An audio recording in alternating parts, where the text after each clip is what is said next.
Hello everyone. पिछले video में आप लोगों ने देखा कि कैसे क्वाड्रेटिक इक्वेशन का रूट्स निकालते हैं, जीरोस किसको कहते हैं एंड क्वाड्रेटिक इक्वेशन का सॉल्यूशन किसको कहते हैं। अभी इस वीडियो में आपको कंप्लीटिंग द स्क्वायर मेथड बताया जाएगा। इससे भी हम लोग क्वाड्रेटिक इक्वेशन का रूट्स ही निकालते हैं। ये मेथड बहुत इंटरेस्टिंग है, आप सीख भी जाओगे, आपको स्क्वायर बनाना आ जाएगा एंड आप आइडेंटिटीज वगैरह का भी यूज़ करके स्क्वायर रूट्स निकाल सकते हो। तो वीडियो को कहीं पर भी स्किप मत कीजिएगा एंड पूरा वीडियो अच्छे से देखिए एंड लाइक एंड सब्सक्राइब भी ज़रूर कीजिएगा। हेलो एवरीवन, हमने पिछले वीडियो में डिस्कस किया था कि क्वाड्रेटिक इक्वेशन का कैसे रूट्स निकालते हैं बाय फैक्टराइजेशन। बहुत सारे मेथड्स में से एक मेथड और है जिसका नाम है completing the square. So we are in the next step of getting our roots through the method completing the square.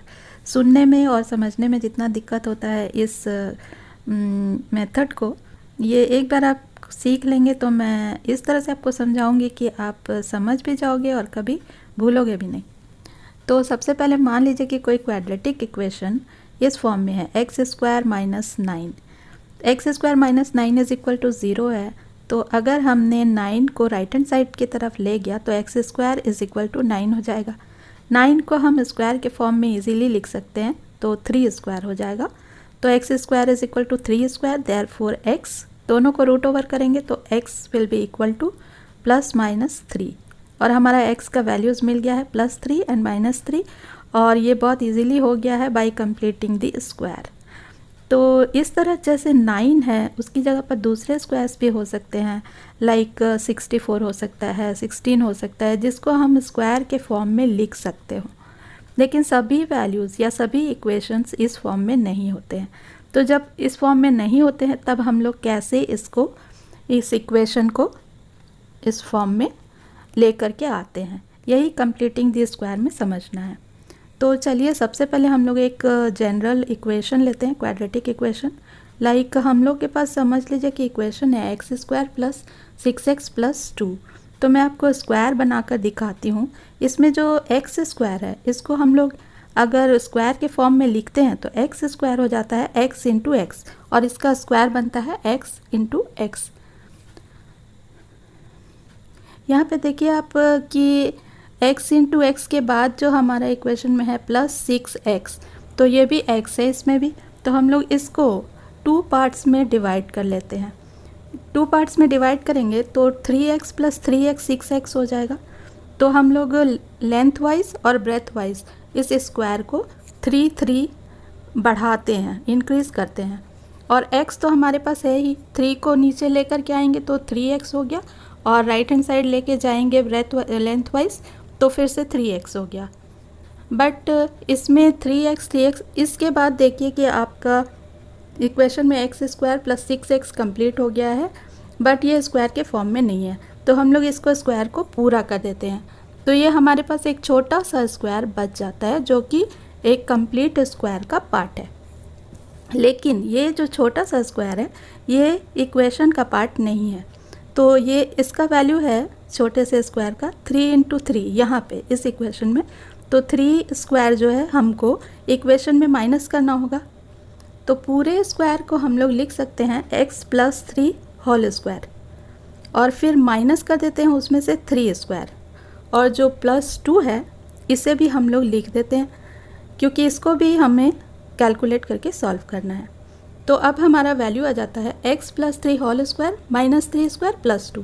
3 square का होता है 9, तो ये हो गया -9 प्लस 2।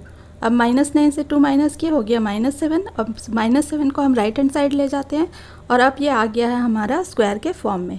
तो x plus 3 whole square is equal to 7 and root over करने पर हमारा आंसर आता है x plus 3 is equal to √7 minus plus दोनों होगा तो -√7 -3 एंड प्लस √7 -3। अब इस इक्वेशन में तो हमारा मिडिल टर्म था 6x जिसको हम लोग इजीली 3x में लिख सकते हैं, बट हर जगह ये ऐसे नहीं होता है कि 6x ही मिलेगा एंड x स्क्वायर ही मिलेगा। 5x हो सकता है, 6x हो सकता है एंड 5x स्क्वायर हो सकता है।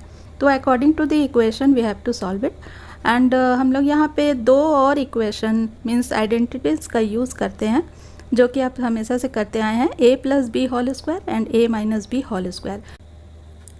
आप आइडेंटिटी यूज़ करके भी क्वेश्चन को स्क्वायर में चेंज कर सकते हैं, तो लेकिन ज़रूरी नहीं है, आप डायरेक्टली भी स्क्वायर में चेंज कर सकते हैं और इक्वेशन को सॉल्व कर सकते हैं। फर्स्ट वाले क्वेश्चन को हम लोग दोनों तरह से बनाएंगे, स्क्वायर बना करके एंड आइडेंटिटी यूज़ करके भी, जिसको मतलब आपको जो इजी लगता हो उसी मेथड का आप यूज़ करके स्क्वायर को कंप्लीट कर सकते हैं। तो फर्स्ट क्वेश्चन है हमारा 2x² - 7x + 3।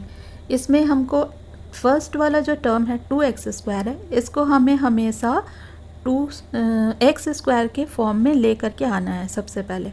तो यहाँ 2 से पूरे इक्वेशन को left hand side and right hand side divide कर देने पर 2 कट जाएगा तो x² बच जाएगा, तो हम लोग 2 से डिवाइड कर देते हैं।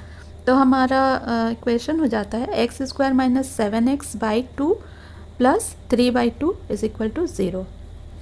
अब हम लोग स्क्वायर मेथड जब यूज़ करते हैं तो आपको पता है कि 7x/2 को हमको 2 पार्ट में डिवाइड करना है। तो फिर से हम लोग 2 से डिवाइड करते हैं इसको, और 2 से डिवाइड करने पर हो जाता है 7/4। 2 × 2 हो जाएगा 4। तो इसको अब हम लोग स्क्वायर के रूप में कैसे लिखते हैं, x यहाँ माइनस है इसलिए हम लोग माइनस साइन का यूज़ करेंगे, अदरवाइज़ जैसे प्लस यूज़ करते हैं तो यहाँ पे माइनस यूज़ कर रहे हैं। तो x - 7/4 होल स्क्वायर एंड जो स्मॉल हमारा स्क्वायर बनेगा वो भी 7/4 का ही बनेगा, तो वो हमें माइनस करना है, तो -7/4 होल स्क्वायर। और जो 3/2 बचा हुआ है उसको प्लस कर देंगे, +3/2 = 0। तो अभी इक्वेशन को हम लोग स्क्वायर के फॉर्म में आ गया है, तो इसको अभी कैलकुलेट करते हैं। तो कैलकुलेट करते हैं तो -7/4 होल स्क्वायर हो जाता है 49/16 + 3/2 है, इसका एलसीएम लेते हैं 2 और 16 का, तो 16 आता है, ऊपर -49 रहेगा एंड प्लस 2 8 = 16 एंड 8 3 = 24। माइनस करते हैं 24 को 49 से, तो होता है -25/16। -25/16 को राइट हैंड साइड लेकर के आते हैं तो होता है x - 7/4 होल स्क्वायर = 25/16। अब स्क्वायर हटाते हैं, ये स्क्वायर फॉर्म में आ गया है, means the square is completed now. तो अभी स्क्वायर को हटाते हैं एंड रूट ओवर करते हैं, तो लेफ्ट हैंड साइड है x - 7/4 एंड = ±5/4 हो जाएगा, क्योंकि 25 का रूट से बाहर आ जाएगा 5 × 5 and similarly 16 also. So we get x = +5/4 - 7/4 and also -5/4 + 7/4। 7/4 left hand side minus था तो राइट हैंड साइड प्लस हो गया, and finally we get the answer 2 values of x, that is 2 roots of x = 3/2। इसी question को अब हम लोग identity के फॉर्म में आइडेंटिटी को यूज़ करके इसको स्क्वायर के फॉर्म में कंप्लीट। क्वेश्चन में फर्स्ट स्टेप तो सेम रहता है, x² 2x² को सबसे पहले हम लोग 2 से डिवाइड करके x² के फॉर्म में लाते हैं।